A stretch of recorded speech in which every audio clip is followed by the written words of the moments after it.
അല്ലാതെ വേറെ ആരും ഉണ്ടാവില്ല. അതിനൊരു മാറ്റമില്ല.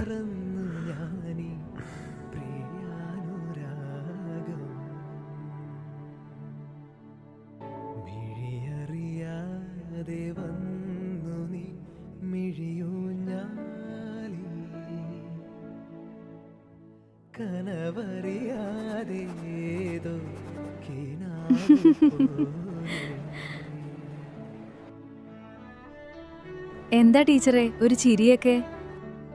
ഏയ് ഒന്നുമില്ല, പിള്ളേർ ഓരോന്ന് എഴുതി വെച്ചിരിക്കുന്നത് വായിച്ച് ചിരിച്ചതാ.